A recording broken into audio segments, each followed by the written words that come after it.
Hello, familia. Welcome. My name is MagdalineJanet. If you are new, welcome to the fam. Please don't forget to like and subscribe because we're always here having a good time. And come visit me on TikTok and Instagram because I'm there daily. And of course, welcome back to my oldies but goodies. Thank you, fam, for always supporting, subscribing, liking, commenting. I appreciate you so much. It helps a ton.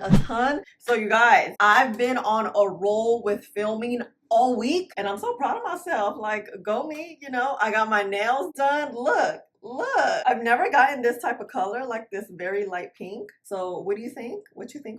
The YouTube shorts already up by the time this video, maybe? I don't know. Let's get started. Dior Forever Skin Perfect Foundation Stick. Dior's foundations are very popular. They're really good. I like them. They work very well. You know, I have oily skin. I wear my makeup on all day. So let's see how a stick foundation is. Stick foundations are not my favorite. Let me shake. We are gonna use my favorite primer right now, which is this one size, and let's use it on this side. I did my skincare routine already. I was timing myself. I did it 30 minutes ago. Yeah, so it typically takes me 30 minutes after I do my skincare to get fully ready to start filming, like right now. So okay, so this will mattify the heck out of the skin. Let me just pat it in. It dries literally in, I don't know, 30 seconds, 20 seconds. So on this side, we won't use primer just so we can see how it works. And the reason foundation sticks are not my favorite is because they're very creamy. Any creamy stick formula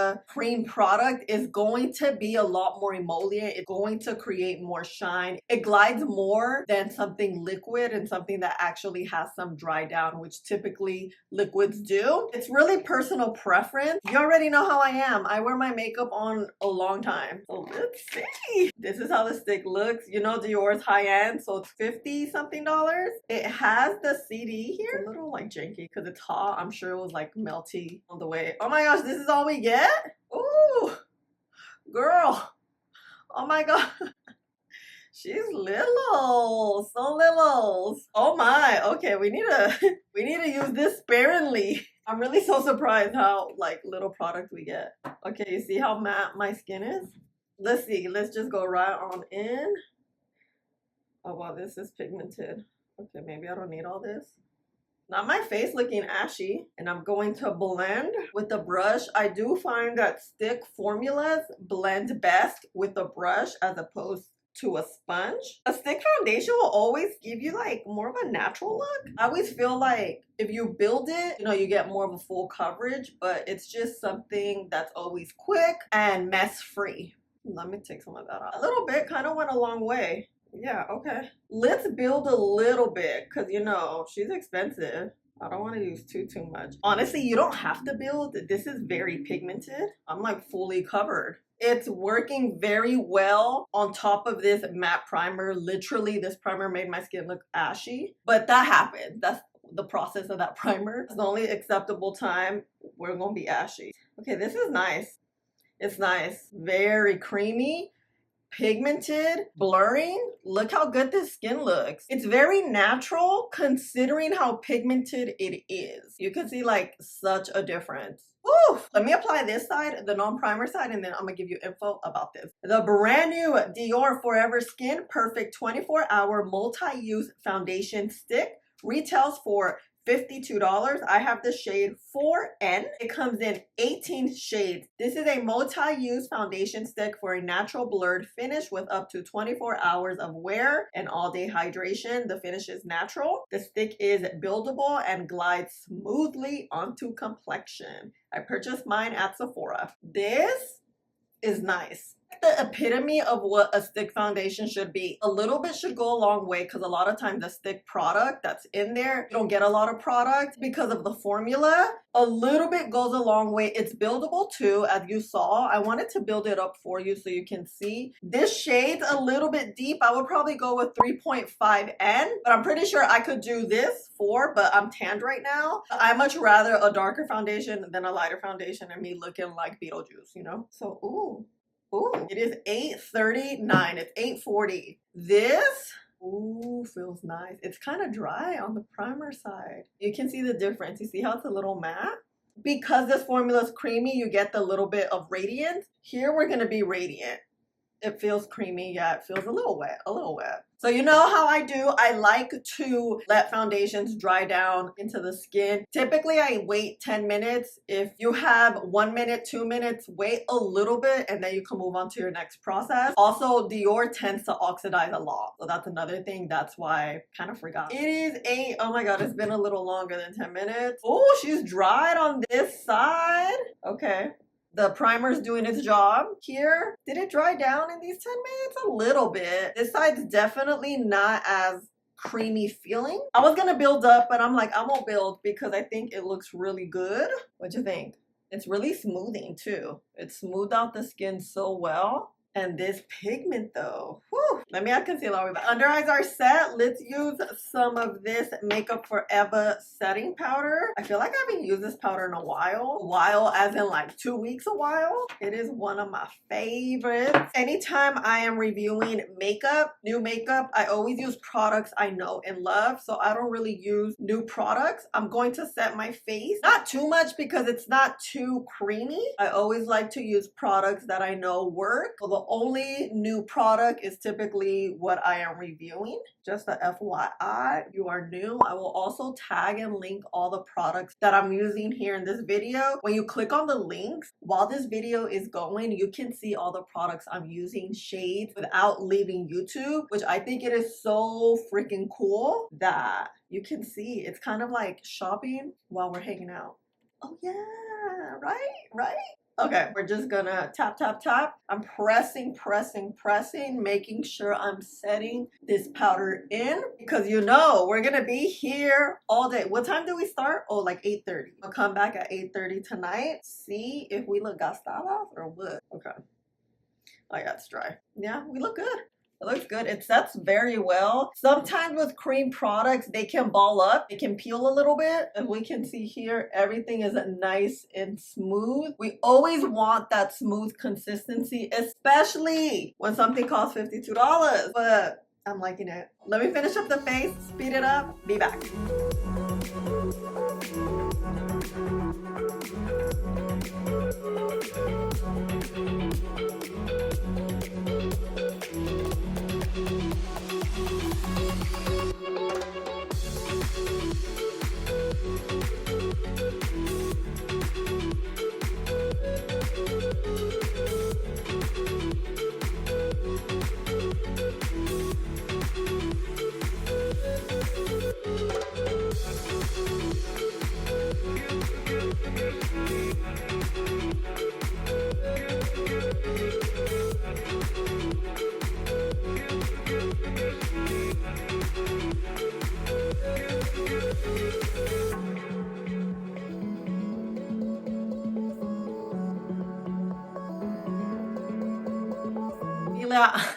I'm back. It's been literally like an hour and a half. Here we are. This skin, you know what I was doing? As I was like getting ready and finishing my makeup, you know how I powdered everything up? I got my foundation brush. It kind of went like that. And I also, because this is a cream formula, I kind of added a little bit like here. And I want to just show you. Over powder, you can just blend. And it doesn't disrupt. You know, you don't want to put too much. I'm kind of liking where you can add a little bit over powder. The reason you would do that, it really depends how you do your makeup. But for me, I kind of messed up. I was combing my hair and I think I was a little bit too rough. I'm like, let me see if it works. If I just go on top of the already set face, and it did. And look, the skin just looks so good. Flawless. Smooth. I am very pleasantly surprised how well this is looking. And I'm kind of feeling my makeup. It looks cute, you know? You guys know we're going to be here all day long. Let's meet at the window in about 10 minutes. Yeah, I don't want to like this as much. Oh, wait, two. My lip combo. Fenty traced out the lip liner in number 6, Extra Thigh, and YSL in 204. This is the dupe to this one, I think. Revlon number 6, Sparkling Honey. YSL Sparkling Honey is a little bit, well, shades, no lie, they are kind of different, but the formula is very similar. Even like the lipstick looks the same. This one's a little more brown neutral. This is a little pink brown. For real, meet you out the window. Okay, look at the skin. This is a primer side. The primer side looks good. It doesn't even look matte anymore. I feel like it just looks smooth, but we know it's matte, you know? This is the non-primer side. The piercings is the non-primer side. I forgot to mention it on my outro right now, but you see this glow? That's the only thing I'm kind of worried about right now is the glow. I don't know how that's gonna look. Shade 4 actually kind of looks good. Yeah, I like it. I would say, you know what? We're gonna go with 3.5 if you're my complexion, or a little bit lighter, 3.5 or 4. I don't think it oxidized too much. Typically with creams, I can't really see the oxidation happening. Look, smooth. Oh, I'm back. I'm back. It is 8:22, you guys. We've had the foundation on 12 hours, but you know, I got some footage for you at around 5 o'clock to show you how the skin was looking. Here on the left side is the side with primer. It's looking good. Oils are coming through, but as you know, I do have oily skin and I don't touch up. It was looking really smooth. The other side honestly was looking good too. I didn't see anything disrupting, anything lifting, anything separating, which is what I look for at this point. Overall, skin was looking pretty good. 12 hours later, look, primer. It looks pretty smooth. No primer. Why does a no primer look smooth too? You see? I can't see much of a difference at this point. Damn, could you believe that? What? Mouth area is still intact. That's usually the first to go, especially when it comes to cream products. In the nose area, like right here in the cracks, this is cracking a little bit. But again, it's been 12 hours and it's hot AF. The skin looks pretty good considering it's been all day and I haven't touched up. Just looks so smooth. Damn, I'm looking so reflective. Let's touch and see. As I tapped, look, the primer side looks smoother. It looks good, nothing separated, right? This is where you can see a little more texture in the no primer side. This is where primer makes the difference, but there's also no separating. You just see more texture here. Forehead looks pretty good. So yes, I like it. I think it worked out so well. It's pigmented. It's a multi-use stick, which it is. We're able to use it on the skin over primer, over powder, and it worked out. I just love the blendability. You can build it. You can wear it all day. It just makes your skin look beautiful. It is pricey for what you get. This is truly such a great stick foundation, especially coming from someone who's not a big stick foundation fan because they're so creamy. As you can see, I was a lot more radiant. I think this is wow. Wow. I wouldn't be surprised if this goes viral, honestly, because it's that good. Let me know your thoughts. I definitely don't look gastada. That's always the goal. And I will link and tag everything down below so you could shop. I purchased mine at Sephora, so it's there and on Dior's site. I love you guys so much. Thank you for hanging out with me and spending a little bit of your day with me. Please don't forget to like, subscribe, click the button right there, and I'll see you in the next one. Bye.